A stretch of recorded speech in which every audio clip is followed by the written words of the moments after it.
Welcome to the 11th Commandment, brought to you by Spook Nation. I'm Brian Stevens with Mr. Spook Spann. Spook, how's it going today, brother? I Going think you got good. some weather rolling in there in Yeah, Tennessee it's today. rumbling outside. It's thundering and lightning and raining, and turkeys are gobbling to it. So I Love love it. it. 2 weeks, I'll be there. I cannot wait, Yep. buddy. Well, we're going to do something today that people have gotten, I think, really excited about, and a lot of very positive feedback is when you talk about a particular deer and you have a giant behind you. I believe his name is Thor. That is a great story. You got some history. So let's jump right into it, big guy, and let's talk a little bit about when you first saw this deer and just the evolution Yep. of, the years of him growing up and being a stud as he is. Yeah, I mean, the year before I killed him, recognized that he had the potential to be a really awesome deer. He had a 10-point frame. He had great tine length, great spread, but he had these real big brow tines. And anytime you can get something unique like that, it just makes it extra Yeah. special. I felt like the deer was probably in the upper 60s. He could have been low 70s the year before, and I thought he was 4.5. It was, Okay. and so that's exciting going into the next season, knowing that you've got a deer like that.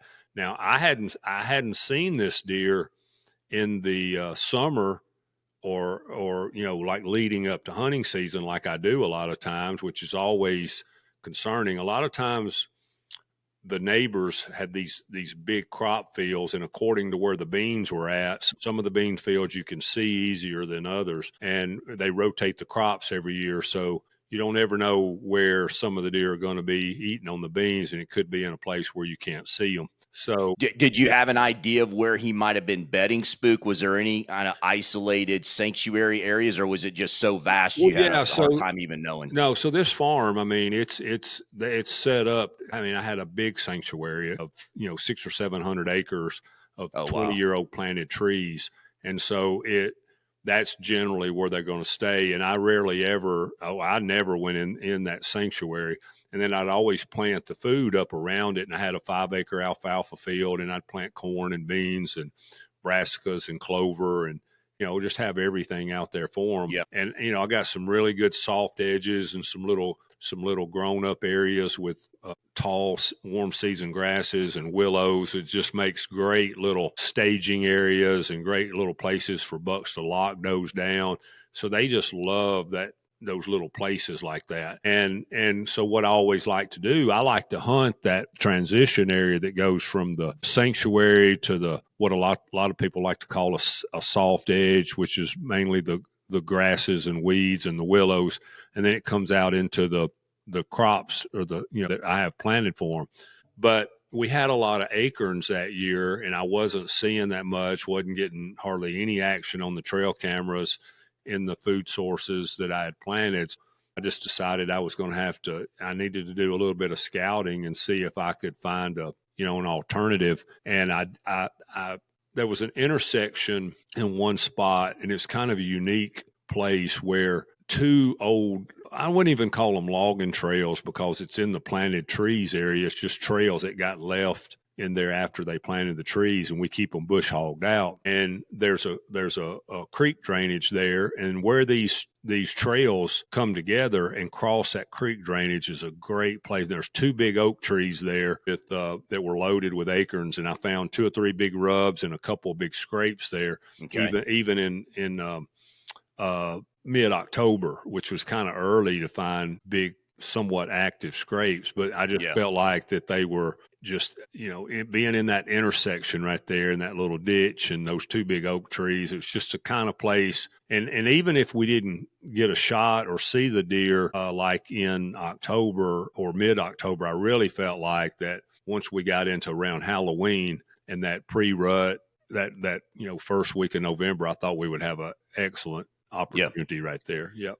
All right. Before you go any further, you said something, and I just want to make sure that we don't take it for granted. And you talked about that soft edge. Mm-hmm, mm-hmm. And so is that something you planted, Spook? Is it something that was naturally there that you just didn't cut down or spray? It was basically just part of the field, and I just stopped bush hogging it and Okay. just let it grow up on its own. Now, will you ever plant a soft edge? And if you do, Well, What do you so plant? what a lot of people like to do is use warm season grasses like switchgrass and little blue stem and things like that for their soft edge. So you come from the timber to the warm season How grass. far out? How far out would you suggest? I mean, I mean, it could be as little as 10 yards. Okay.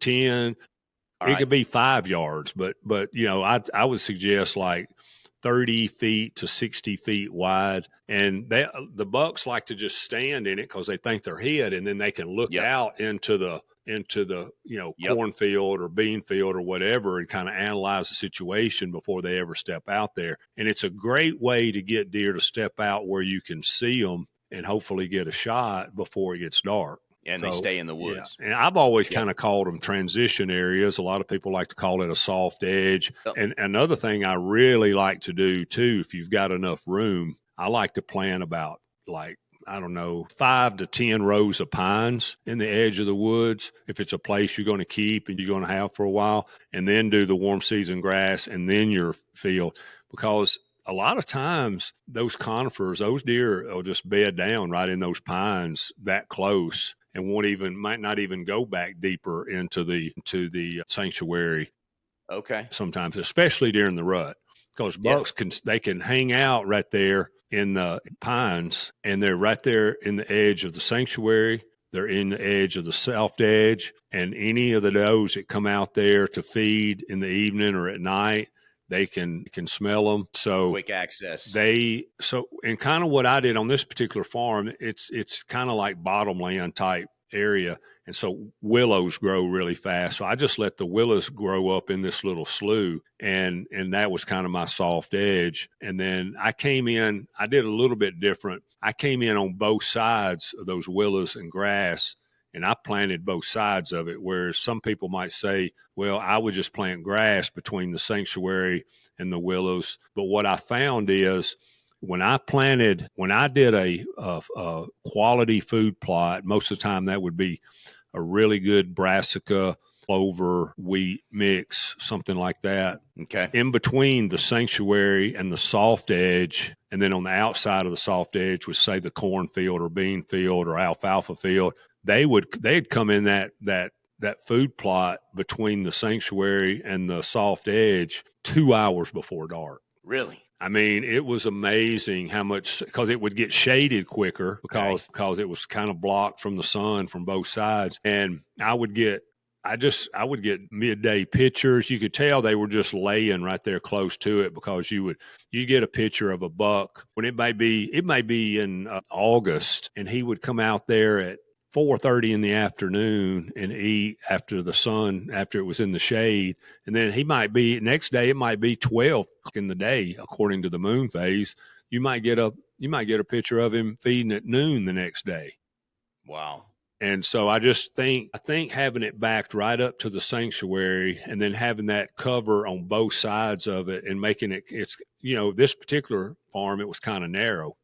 And Yep. so, but what circumvents all that work and thought process and all that planning is Mother Nature Yep. and a big crop of acorns. And all that goes right out the window until Yep. those acorns are gone or soured or they get tired of them. Yep. And so that's when you gotta decide, am I going to just back off and wait a while until they get their feel? Because I do think that they'll gorge themselves on acorns for 2 or 3 weeks, and then they want some salad to go with it. So then they Okay. will start hitting the food plot a little bit more. But when those acorns first start falling and they're fresh, and you got different trees dropping on different days, and just every day there's a fresh crop, they're going to hoard up on those acorns. And so I knew about this little intersection that was probably 500 yards back in the woods. It's one of the very, very few times that I'll ever take the opportunity to sneak back there and hunt it a few times, because I do consider it part of the sanctuary, but because it's fairly easy to access,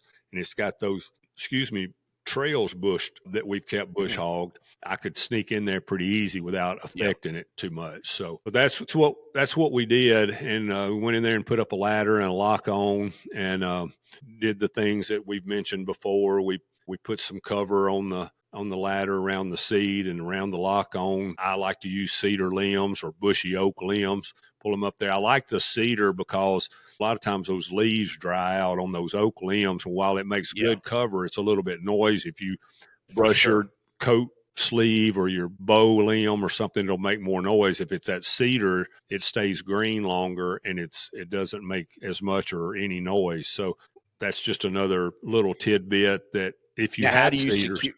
it's Do you secure those cedars too? Do you zip tie 'em, I or what are you usually doing use with the zip cedars? ties. Sometimes I just use the structure of sometimes you forget the zip Kind of ties weave or it in. whatever, you don't have enough. You just find places to stick them down in where it's up against a tree or wherever there's a little bracket on the ladder or something like that. But normally, and I've even used bungee straps, Okay. cell camera straps, Yeah.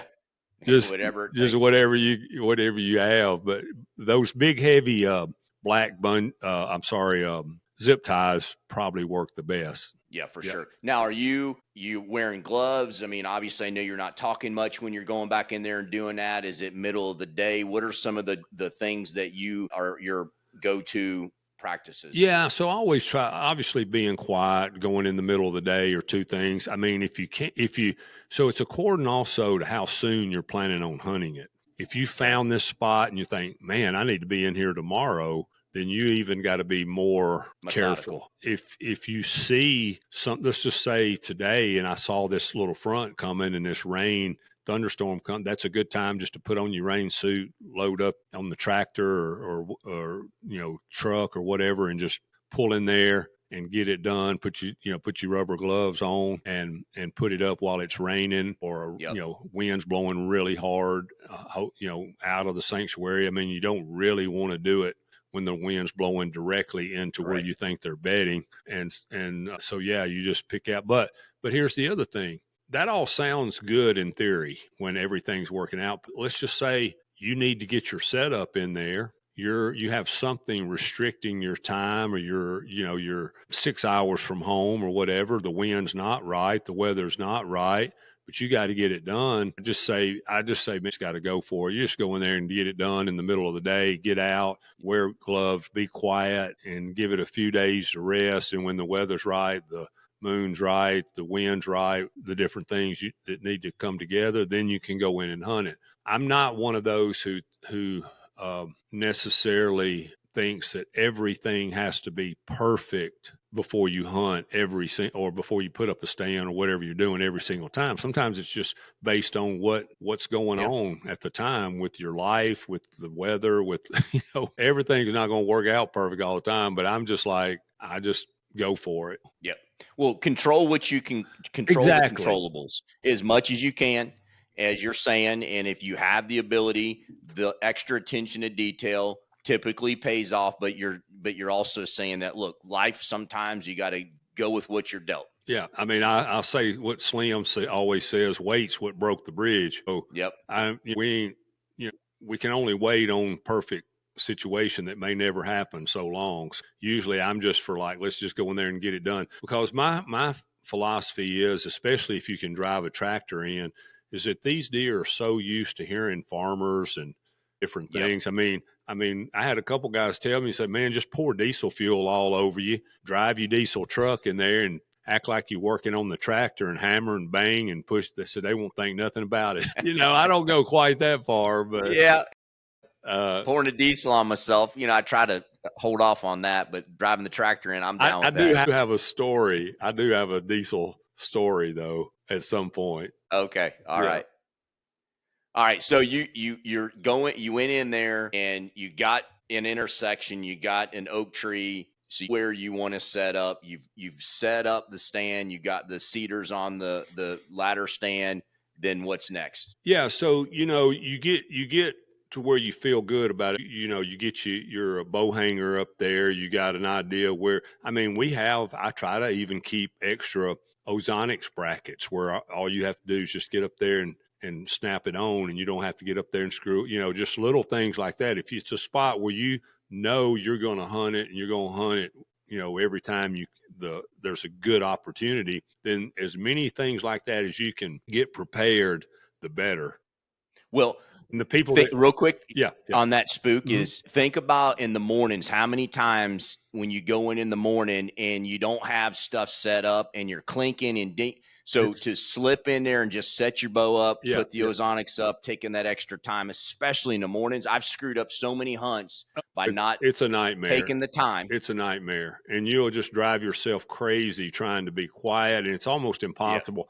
And especially if you're which admittingly we have, but we don't use a camera arm that much. I mean, I believe that a good cameraman that has experience is capable of holding the camera steady enough most of the time. Obviously, if everything's perfect, yes, we'll set it up, but I like the flexibility because most of the places I hunt, I mean, you're just as liable to shoot the deer right behind you as you are in front of you. And Yeah. so, especially during the rut, oh my gosh, Yeah. you'll be all over the place. It's hard to manage the camera arm. But if you are using one and you have extras and you can go ahead and put it up, that's just another thing that's out of your way. It makes it much Absolutely. easier on him. And so, any and everything that you can get done beforehand. And that's why just being able to have extra cam arms, extra bow hangers, extra ozonic hangers, and things like that just make it have 2 or 3 bundles of zip ties in the toolbox and just things like that 100%.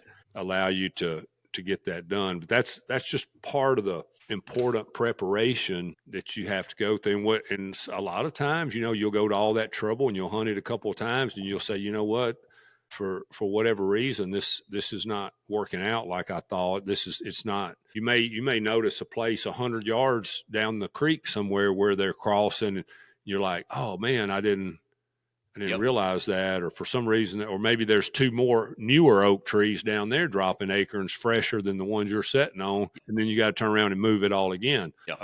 I mean, I just think that sometimes people get too, and I used to do this when I was younger. I think you can get too locked in or headstrong or whatever about just sticking to that particular spot. And when you see something else happening, you gotta Yeah. move. No question. Yeah. All right. So was it the afternoon? What was your first hunt, a morning or afternoon of that deer? So afternoons. So I'm pretty much Okay. only So hunting afternoons. I just think it's so hard. Now it wasn't. especially in a sanctuary like that, Yes, getting and it in the wasn't the morning. rut yet. So I just feel like it's so hard. Don't get me wrong. If there would have been a perfect moon and a front moved through and the temperature dropped 20 degrees and maybe some perfect situation might have dropped in there for a morning Yep. hunt, but that wasn't the case. So I mainly just watching the moon and the weather and waiting for a couple of okay, things look good. We're going to drop in there and hunt it this evening, and Okay. so that's So what we do. Yeah. perfect. So first evening, you're in there, you get set up. So what's happening that first afternoon? Yeah, I mean, we saw some does, saw a couple small bucks and one decent buck. Nothing that I felt like was doing the damage that I had seen, and for sure wasn't the one that anything I was looking for.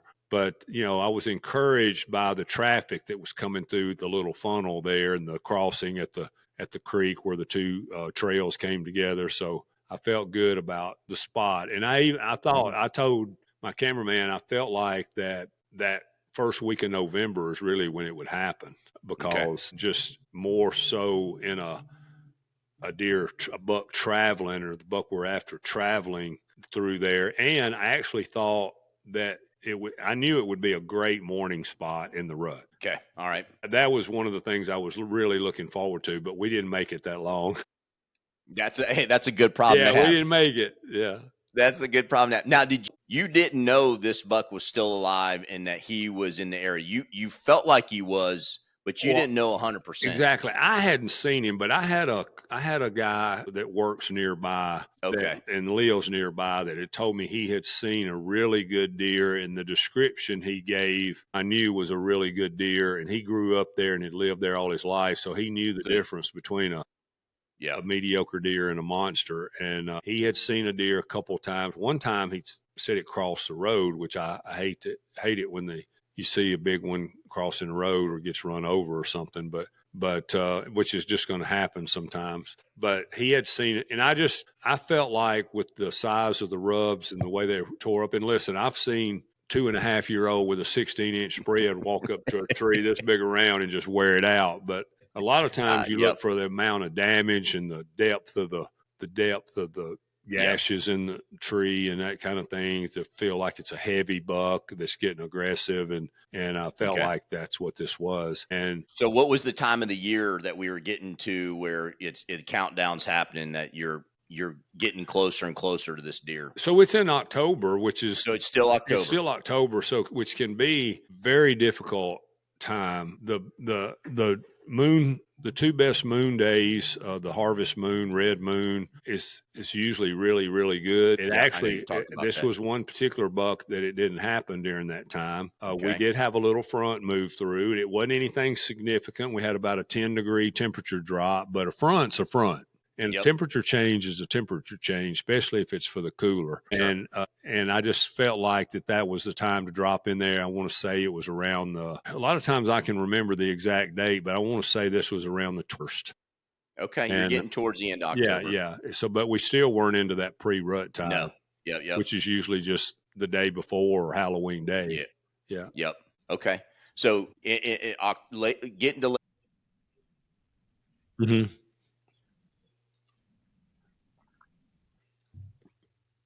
I think we had hunted it 3 times. 3 times. We had seen deer every time.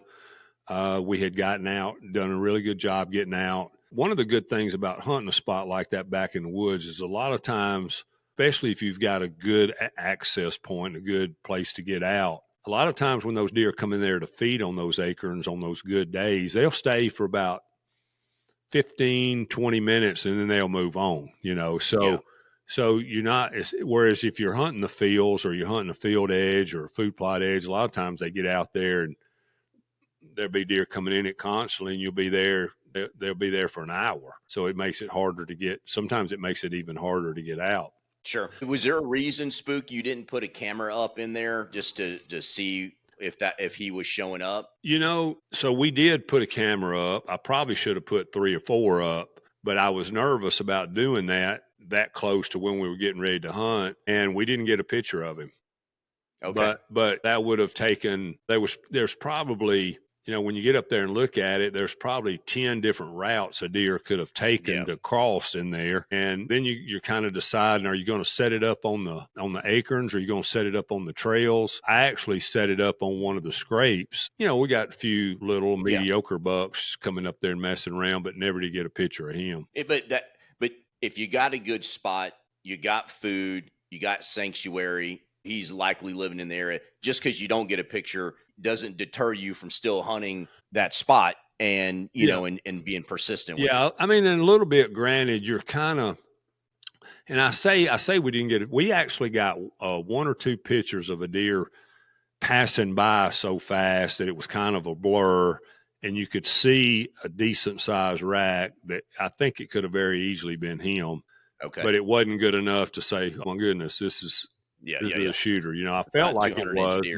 but it could have been, it could have been a really nice, 4-year-old, 160-inch buck.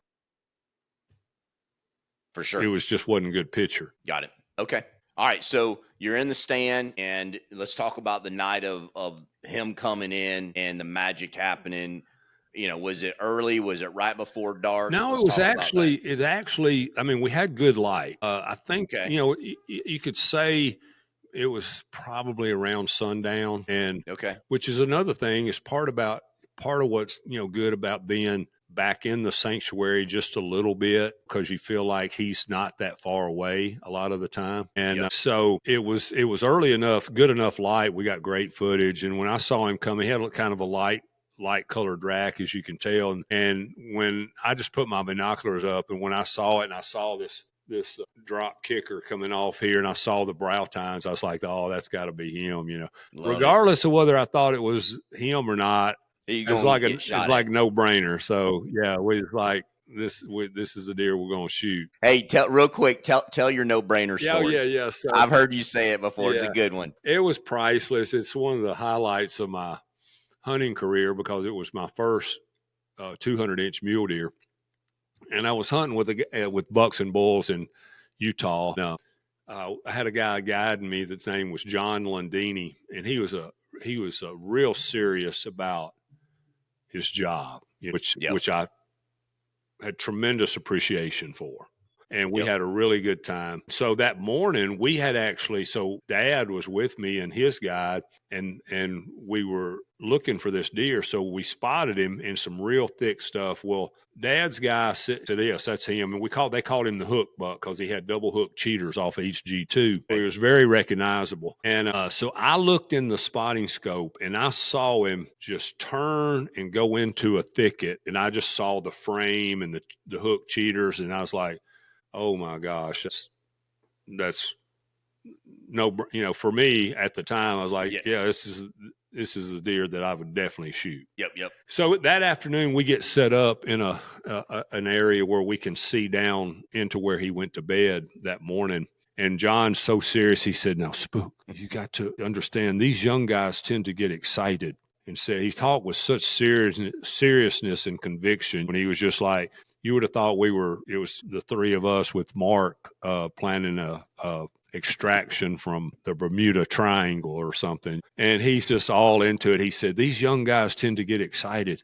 He said, you need to let me look at this deer really good and make sure that he's a shooter. I said, okay. But I said, John, I saw the deer really good this morning. I'm pretty good knowing. I'm telling you, I didn't need but 1 second. He's like, yep, that's okay. But see, we'd been never hunted together before. So he didn't, yeah. He didn't know and giving him credit, most whitetail hunters that go out west mule deer hunting see a 170 mule deer and they lose their minds. They think it's a giant. Yep. And because we're used to seeing whitetails. Yep. And so I get it. Yep. So this buck comes out and I was like, John, here he is. He's like, oh. And he gets his brain. He went, ooh, no brainer. And it was priceless. I mean, he got a 1 or 2 second look and he pulled his binoculars down. He said, no brainer. And that's always been one of our little, especially with me and Dad, we always in conversation when we're talking about a deer, it's like, ooh, no brainer. No brainer. And, Love it. So that's where we came up with that. So he's coming down, you see him, and he is a no brainer. No brainer. Yeah. Got it. All right. So he's coming in. Yeah, and he's really what's happening? You're going through your checklist. I mean, how far out is he when you first see him? Yeah, it's still leafy. We got, we're starting to get into those beautiful fall colors, but it's still quite a few leaves on the trees. And he's just, I mean, it's like he's just taking a Sunday afternoon stroll. He's slow rolling. Yeah, he's just slow rolling. He's paying attention, but then at times he seems like he's not.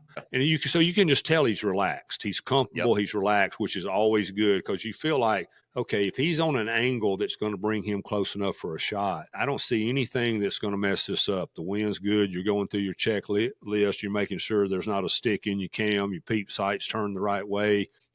Just your feet set properly. You're checking out potential shooting lanes based on where he's at. A lot of times I'll take my range finder and I'll range. I'm thinking, well, if he keeps walking like he's walking, he's going to walk within 3 or 4 yards of that tree. He'll either walk on the back side of it. And if you range it and it's 24 yards, he's either going to be, if he's behind it, he's going to be something between 24 and 30. If he's in front of it, he's going to be somewhere between 18 and 24. And so you just figure it out like that. So you range a few places. And a lot of times I'll keep my hand on the range finder if I think that there's something that may change or I'm not sure what he might do. I had a pretty good idea where he was going to go. So I ranged 2 different trees and put it in my pocket. And that's all I used it for. But he just kept meandering down. And then all of a sudden it's kind of like, you hear a few acorns fall and all of a sudden he's like, oh, okay, I know why I'm coming here now. I'm coming over here to eat some acorns. And so he just kind of starts walking. And then I had to stop him to shoot. And I had the pin on him. So that's another thing. I mean, you draw your bow, get set before you grunt or make a noise so that all you have to do is put the pin on him and release. And I did. He stopped on such a dime. And when I put the pin on him, I guess I had it on his shoulder. I didn't get it back quite enough. So I hit him in the shoulder. Okay. But, I was shooting 78 pounds and shooting that swacker. I mean, he didn't go but about, oh, 75, 80 yards maybe. Yep. Yeah. So let me ask you this, and Mhm. this is a topic that I've thought through a lot, and that is, when do you grunt at a deer and when don't you? So Yeah. Caleb and I were in, and I'll give you an example. Caleb and I were in Alberta, and I shot 181, Hmm. and he was coming out of a big thick field into an open alfalfa field. We're on the tree line, and it's pretty open in front of us, but it's getting late. We got camera light, but it's getting right there, and he's coming 20 yards right there. And so I'm at full draw, and I didn't grunt at that deer. And here's why I didn't, because I was afraid that he could, if he lost his mind and he got too far out there to be able to get a good shot with the light conditions. And so he was slow rolling, and I shot and I hit him a little back. I Hmm. mean, still a good angle. He's hurt bad, but he didn't go down right there. And we saw him slow rolling and ease into the tree line, and we got out of there.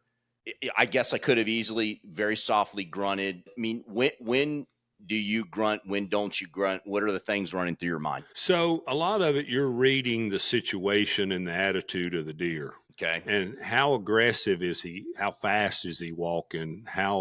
What's his demeanor? I mean, if he's fairly relaxed and he's just kind of in a steady walk, and a lot of it has to do with your confidence as a shooter, how far he is. I didn't stop the Kansas buck. He was 6 yards. I was afraid if I grunted at him, he'd jump out of his skin. Yep. So, but you feel like if anything at say 25 and under, if he's moving fairly slow and you don't have to worry about limbs or anything, a lot of it's got to do with what's it like. If it's open like yours, I tend to get a little bit more nervous about doing it when it's open like that, thinking that, well, they know there's not anything, they can see there's not anything there. Would tend to think it would be a little more risky. But I don't think, I don't think you made a mistake, but anyway, he's hanging on your wall, isn't he?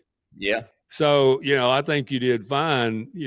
We've got a pretty good area there where if our arrow hits in a size of a basketball, we know we're going to kill him, and probably even a little bit bigger than that. And so, as long as you're in the middle of them and you do it right, that he's a dead deer. I think that I've stood up and yelled at them before and them not stop when they were chasing does, and Yep. you just got to try what you can try. But most of the time, I think if the deer's 20 and over, and especially if it's in the woods. Especially if it's in the woods, that makes a big difference, because if you try to shoot a walking deer in the woods, regardless of the distance, there could be the smallest little limb or twig that could be in the way that you're not going to notice because you're following him with your eyes, and Yep. you're looking down the arrow or through the peep sight and at the pins. And so there's just more that can go wrong. So giving him a soft grunt under those conditions, I think is more.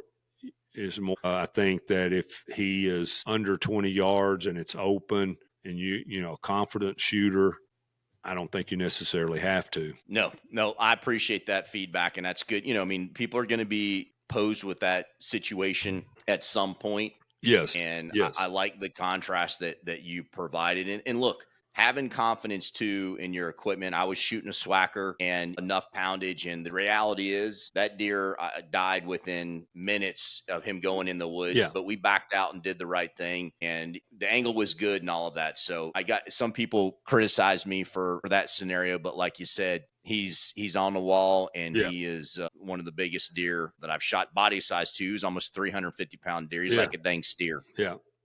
And it's just so much of it is part of experience, years of doing it, and anticipating what a deer could and might do. You try to go with the odds and what you've seen, what you've experienced, and the knowledge that you've gained, what you've seen other people do. And most of the time, soft grunt's not going to mess anything up. But I think if they're super close and it's open, I think it could.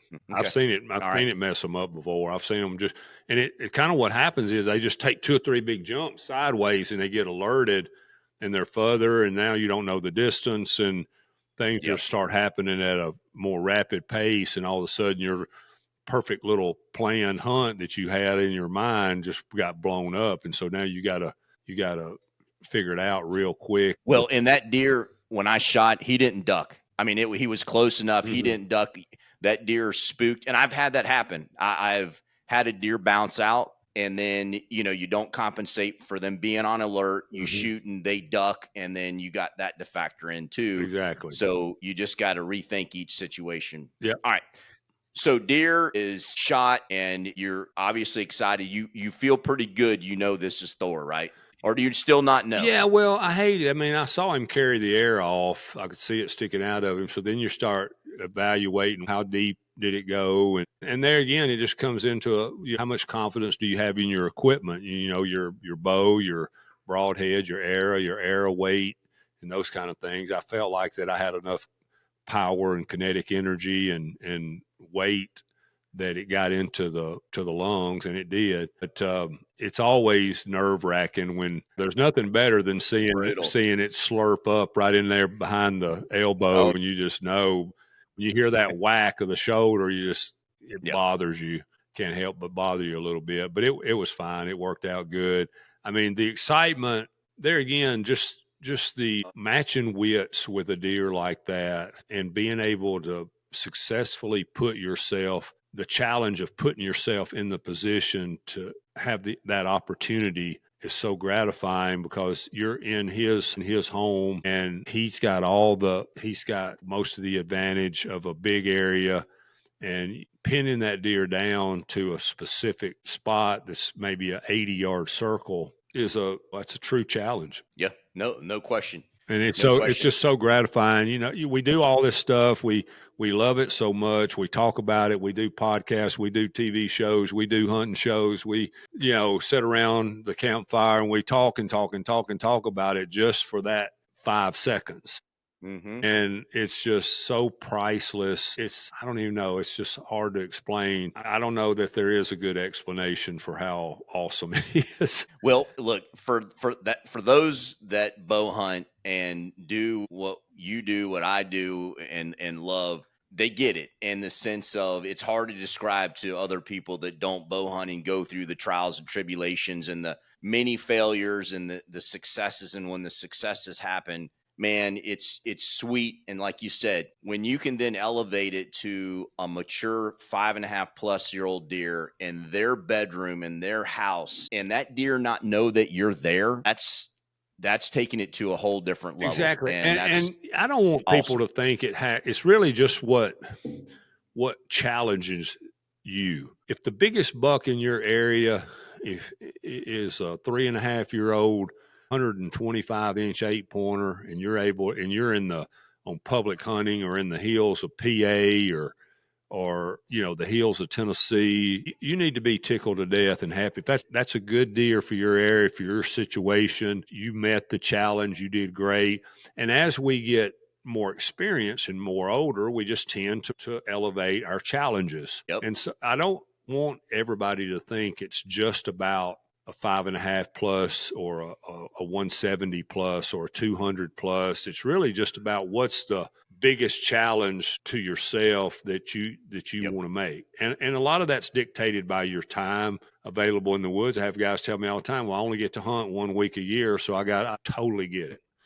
Absolutely. Just different things, we're all restricted in some way to our financial situation, to our family situation, to our job, health. There's a million things that can change what's going on. Sometimes the challenge might just be for a guy just to even be able to get in the blind and be able to. I took a guy hunting years ago that was a soldier that had hooks on both for hands on both, and they rigged up a hook with it for his trigger, and he'd hook his metal hook in there, and that's how he pulled the trigger. Well, okay, so we killed a 125-inch 8-pointer, and we were all ecstatic. You couldn't have been any happier if it had been a 200, Absolutely. And so it's all relative into what the situation is, and I just want everybody to please don't misunderstand me, because yes, I like to talk about deer like this and all the different things, and I'm very blessed, and I'm on the end of the spectrum that I never thought I'd be in, where I can hunt every day and I get to hunt some of the best spots in North America. And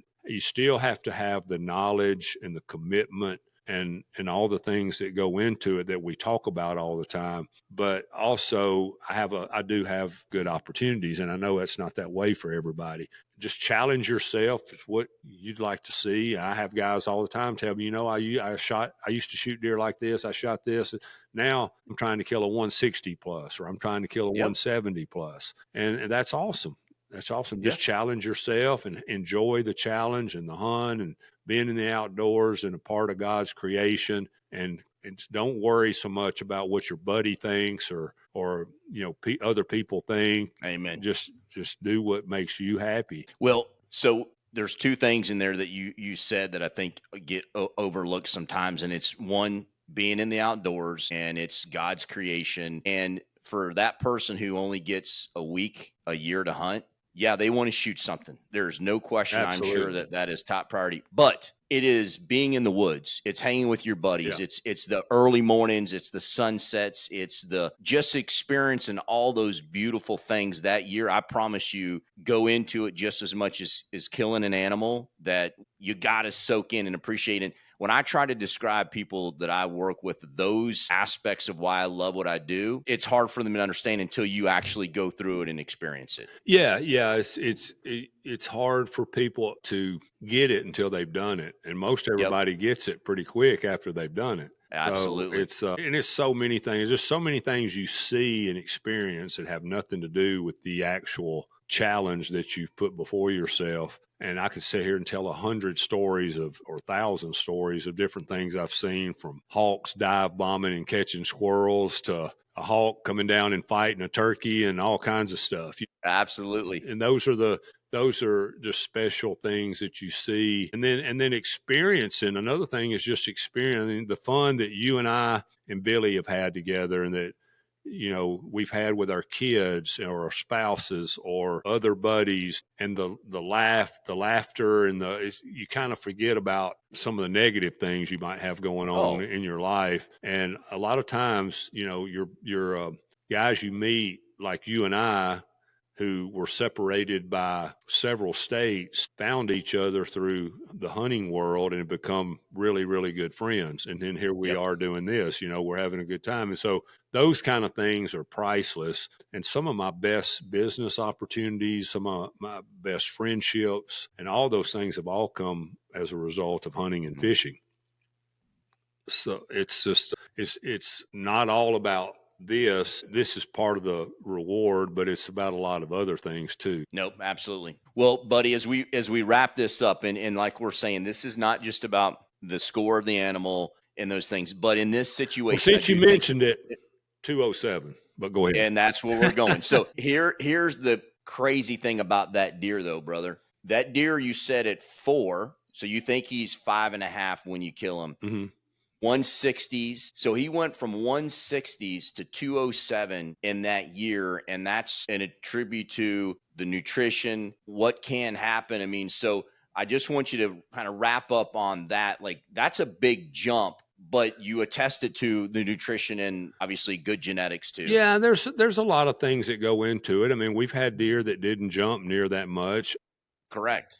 One thing I have noticed and experienced is the further north you go, the better jump I've noticed. Usually the best jump I notice is usually from 4 to 5. Usually don't see near as much jump between 5 and 6, but occasionally you do, especially on a Okay. non-typical. A lot of times a non-typical will really jump between 5 and 6. And that's just another risk you got to evaluate, another Yeah. challenge you got to evaluate and see if that's something you want to do. Sure. But he didn't have this point the year before, and his brows got a little bigger with an extra point on each side of his brow. And who knows, at 6.5, he might have put on another 20. I think he could have easily have gotten bigger. A lot of it's just got to do, like you said, though, with nutrition. I mean, I always try to keep the best possible things I can out there for them. That particular farm, I had 5 acres of alfalfa. I always kept planted beans and corn, which corn is more of something to help them get through the winter times, a strong Yep. carbohydrate. Yep. And then the food plots with the brassicas and the clovers and wheat and oats and things like that help them get through the winter. I think that's one of the most important parts, is getting these deer through the rut and the winter healthy. I think Yep. that if the deer is very healthy going into the rut and he's fat, he's going to run himself down some in November, but can stop really easy if he's hanging out around those food sources in the edge of that sanctuary and that soft edge, and he can stop and get him a few bites while he's on the run, which I've seen him do many, many, many times. It helps a lot. If Yep. a deer's chasing and he's living on a place and it's nothing but sage and brush and he's basically just eating browse, and that's what he's having to live off of, versus he can stop and get a bite of clover or alfalfa or a soybean or a few kernels of corn while he's rutting. That's a lot of difference. And then once Yep. he's finished, if he's got that to go to tank back up going into January, February, and March, that makes a lot of difference. And so Yep. I just think those things are crucial. I mean, we know they are. It's just a matter of being in a place where you can provide those things for the deer. I mean, my motto is I always try to outfeed my neighbor. Nope. Well, Grant said that too. You know, he talked about give them something that they're not getting somewhere else, and Exactly. you talk about that. And the last thing I would end on this is you've said this in prior podcasts, and that is during that January February timeframe. If you have a good food source, typically those same deer are going to end up back in that area because they know that time of year there's that food source that it becomes habitual for them, right? Exactly. And what happens in a lot of areas, especially in farm country, and farmers are farmers. They're in the business to farm, and they're not leaving anything in the field. And Yep. so these deer are going to learn to migrate to wherever the best food sources are at. And I've picked up an occasional big buck before that showed up during December and January that I'd never seen before, and then he's back there again the next fall, and he's there all summer. He doesn't ever leave, Yep. which that's always awesome. No, More than for sure. likely, he was living just a mile or two or three or four away somewhere. He liked the food source and the cover stuff well enough that he decided to make that his home. Nice, nice. Well, Spook, thank you again, brother. Great story, beautiful, amazing deer, and I Thank you. just can't thank you enough, brother. And then I know this from the bottom of both of our heart. We can't thank everybody enough for the support, the response, and just following along. And we just truly appreciate it. Absolutely. I'm getting a lot of remarks from people on social media. So we appreciate you listening and watching so much. And thanks for the questions. And we'll continue to try to address those, especially the closer to hunting season we get. And Brian and I are going to be spending some days turkey hunting together soon. We're going to film some fun stuff about food plots and a lot of different things. So stay tuned. And we got a lot more to come. Amen. Thank you, brother. Thank you.